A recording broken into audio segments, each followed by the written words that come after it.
Show dédié pour l'élévation de l'âme de Sarah Bat-Ruth et de André Yael Bat-Sarah de mémoire bénie. Dans notre rubrique Orachem Akadosh, donc le commentaire du Rabbi Chaim Ben Attar Zatzal sur la paracha. Ce Shabbat, on a deux parachiotes, Tazria, Metzora. On va faire un commentaire sur le début de parachat Metzora. Donc, de quoi s'agit-il? Le Metzora, c'est quelqu'un qui a la lèpre. Ce n'est pas la lèpre habituelle que nous connaissons. Comme dit que le Rambam, c'est une chose anormale.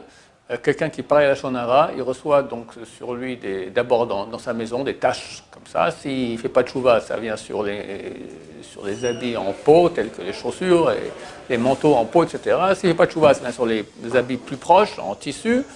S'il ne fait pas de chouva, ça vient après sur son corps. Et c'est une touma, c'est une impureté très très grande qui le met à l'extérieur il y avait 3 campements, à l'extérieur du 3e campement. Il est vraiment comme lui, par la Shonara qui faisait donc la médisance, il faisait que les gens sont en mésentente et éloigner les gens les uns des autres. Donc lui aussi, on va l'éloigner et il doit aller s'éloigner, être en confinement, comme on dirait, d'accord, tout seul, hors du camp, jusqu'à ce que la lèpre passe. Et le début de Parashat Metzora va nous dire comment est-ce qu'il se purifie de cette lèpre. Alors il y a ici 9 versets que va commenter le Rav. J'explique un peu ce qui se passe au niveau du sens simple, je vais donner le côté allégorique qu'a donné le Rav. Alors Dieu parle à Moïse lui disant, voici la Torah du Metzora, la Torah, donc la Bible, les lois qui concernent le lépreux, le jour où il se purifie. Donc lorsque les taches, il semblerait que les taches, ce sont des taches de lèpre comme ça, sont en train de partir, vous va le Kohen, il sera amené au Kohen.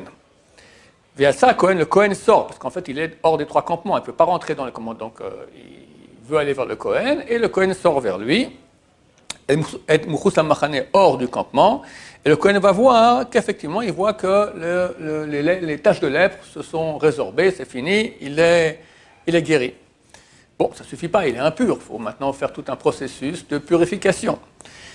V'tiva Kohen, le Kohen ordonnera, il prendra, pour celui qui veut se purifier, 2 oiseaux purs, non, vivants et purs, et un morceau de cèdre, un morceau de bois donc de cèdre, un peu de shnitolad, shnitolad c'est de la laine en couleur un peu phosphorescente, et un peu d'ésope, ésope c'est une sorte d'herbe comme ça. Et le Kohen ordonnera, il va égorger l'oiseau, un des 2 oiseaux, dans un ustensile de poterie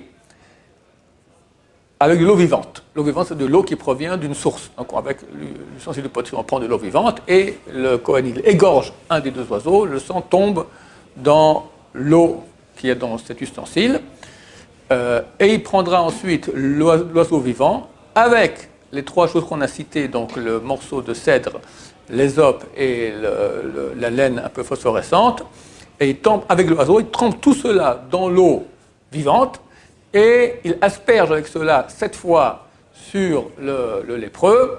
Après, il libère l'oiseau vivant qui part comme ça, plein d'eau et de sang, d'accord, comme ça il part un peu.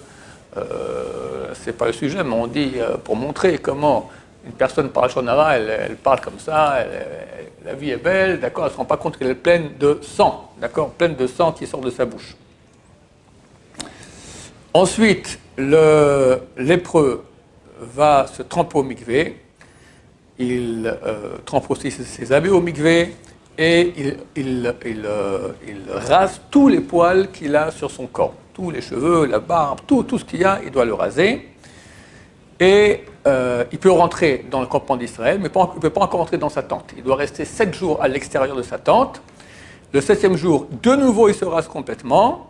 De nouveau, il trempe dans le mikvé, et là, enfin, il est purifié. Ok, ça, c'est ce qui est écrit dans la Torah. Le Rav va faire maintenant une explication allégorique, il va dire qu'en fait, tout cela parle, de façon allégorique, de l'exil du peuple d'Israël, de la fin de l'exil. On espère qu'on va le vivre très bientôt. Alors, il dit que la raison principale pour laquelle nous sommes encore en exil, c'est à cause de la Shonara, parce que les gens parlent Shonara. Il dit qu'on est sorti d'Égypte, comme ça, il cite le Midrash, Vaïkra Rabbah, qui dit que Béné Israël sont sortis d'Égypte parce qu'il n'y avait plus parmi eux des gens qui étaient habitués à parler la Shonara. Il y en a un qui parle par-ci par-là, c'est presque impossible dans un peuple entier, mais il n'y avait pas des gens qui étaient habitués à parler. Il y en a qui essaient ils adorent parler la Shonara, d'accord? Il n'y avait plus. Grâce à ça, ils sont sortis d'Égypte. Et le Rav rajoute aussi qu'il n'y a rien qui éloigne plus la personne de Dieu que la Shonara. C'est terrible, d'accord? Alors, voici la Torah, donc les lois qui concernent le lépreux, c'est qui? C'est Am Israël. Am Israël qui est en exil, et les peuples qui font souffrir en exil le peuple d'Israël sont appelés la lèpre. D'accord? Comme ça, le Zohar HaKadosh appelle la lèpre qui attaque ce pauvre monsieur qui est le peuple d'Israël, d'accord, qui devient lépreux à cause de ses péchés, et donc il se fait attaquer par la lèpre. Alors, voici comment il va se purifier le jour, effectivement, il commence à ne plus parler la Shonara, il a arrêté, alors vous voyez la Kohen, ses actions le rapprochent de Dieu. Automatiquement, tu arrêtes de parler la Shonara, forcément tu te rapproches de Dieu. Viatza, Kohen va sortir le Kohen. Le Kohen, c'est qui? C'est Hachem, c'est Dieu. Il va sortir où? Hors du campement. Il y a le campement qui est saint, il va sortir hors du campement. C'est quoi? Il va sortir hors d'Israël pour aller voir justement ce lépreux qui est en exil, qui est en galoute, qui est hors de la terre d'Israël. Nous sommes exilés sur la terre entière. Et là, encore aujourd'hui, presque une moitié du peuple juif est encore hors d'Israël. Les juifs qu'on connaît, tellement qu'ils sont assimilés, il y en a encore plus. Et le Kohen va voir, et voici, effectivement, le péché de la Shonara a disparu du peuple d'Israël. Il n'y a plus de tache de lèpre. Alors maintenant, qu'est-ce qu'on fait? Il faut sortir le peuple d'Israël d'Égypte, amener le Mashiach. Le Kohen va ordonner, donc Dieu va ordonner, et prendra pour la personne qui se purifie, donc pour le peuple d'Israël, 2 oiseaux vivants et purs. Les oiseaux, des Zohar HaKadosh, quand on parle d'oiseaux, on parle d'âmes très très grandes, notamment celle du Mashiach. Le Mashiach, c'est marqué qu'il y a un endroit qui s'appelle Kan Sipor, dans le nid de l'oiseau, comme ça s'appelle l'endroit où se trouve l'âme du Mashiach dans le paradis. Il va prendre 2, parce qu'il y a 2 Meshiachim, 2 Mashiach. Le Mashiach ben Yosef, le Mashiach ben David. Le Mashiach ben Yosef est censé se faire tuer. S'il n'y a pas suffisamment de mérite, le peuple d'Israël il se fait tuer. Et après se dévoile le Mashiach ben David, et là c'est la Géoula. Donc Dieu prendra 2 oiseaux, vivants et purs. Le Rav dit qu'il y a ici des secrets qui parlent des grands niveaux de la Neshama pour ceux qui s'y connaissent. Nous, on ne s'y connaît pas, donc c'est pas de quoi on parle. En tout cas, vivants et purs.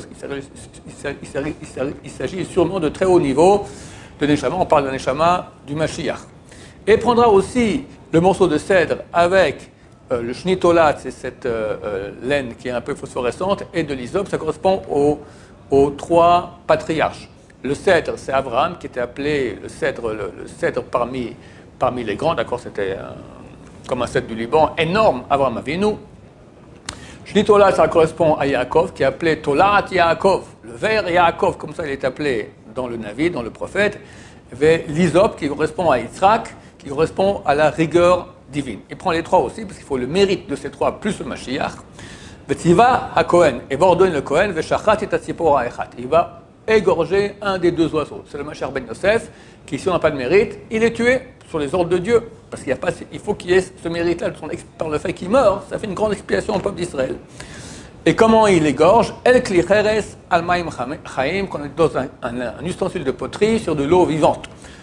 L'ustensile de poterie, c'est un Israël qui n'a pas de mérite, comme la poterie, comme de la terre, d'accord? On n'a pas de mérite. Pourquoi? Il manque de l'eau vivante. D'accord? L'eau vivante, c'est le mérite de la Torah. Il y a, comme dit le traité Bava Kama, page 17, quand on parle d'eau, on parle toujours de Torah. Et d'eau vivante, forcément, on parle de la Torah vivante. Elle manque. Alors, il va l'égorger à ce propos-là, à cause du fait que le peuple d'Israël est un ustensile de poterie, à cause du fait qu'il n'y a pas assez d'eau vivante dans le peuple d'Israël, pas assez d'études de Torah, c'est la plus grande mitzvah par laquelle on est sauvé de l'exil. Et il prendra le 2e oiseau qui correspond au Mashiach ben David, avec les 3 patriarches, donc le mérite des 3, et les trempe dans l'eau avec le sang de l'oiseau qui est égorgé donc par le mérite du Mashiach ben Yosef qui est mort, plus les mérites du Mashiach qui est vivant, plus les 3 avot, et là il asperge sur le lépreux, c'est donc Am Israël, et grâce à cela, c'est une grande purification du peuple d'Israël, et là il envoie l'oiseau vivant dans les champs. J'oublie de dire auparavant, c'est marqué dans les champs. Ça correspond à ce que le Zohar, page 212, dit le Orachem Kadosh, qui dit qu'à ce moment-là sortira de la grotte un oiseau énorme qui va conquérir le monde entier. Il s'agit du Mashiach. D'accord, le Mashiach, il va être le roi du monde. Il est comparé à un oiseau, c'est cet oiseau-là qui part dans les champs, donc dans le monde entier. Et le lépreux, il doit maintenant se purifier, donc il enlève ses habits, il les lave, c'est les habits pleins de péché, il lave cela, il rase tous ses cheveux, les cheveux c'est toujours les dynim, les forces de rigueur, il enlève tout cela, il se purifie complètement, et il peut revenir en terre d'Israël. Mais il ne peut pas encore rentrer au temple. Comme là, le lépreux ne peut pas encore rentrer chez lui à la maison, dans sa tente. Il peut rentrer dans le campement, mais pas encore dans sa tente. Comme c'est écrit dans le prophète Yecheskel, qu'il y aura 7 jours de purification au Coran en Israël pour pouvoir rentrer enfin au temple. D'accord? Donc le temple va descendre du ciel, on ne pourra pas encore y rentrer, on va encore se purifier pendant 7 jours. Là, de nouveau, on se trempe dans le mikvé, on se purifie encore une fois bien comme il faut, une bonne chouva. Et ensuite, Bezrat Hashem, tout le monde rentre au temple pour s'unir avec Dieu. Bezrat Hashem, très bientôt. Amen, ve amen.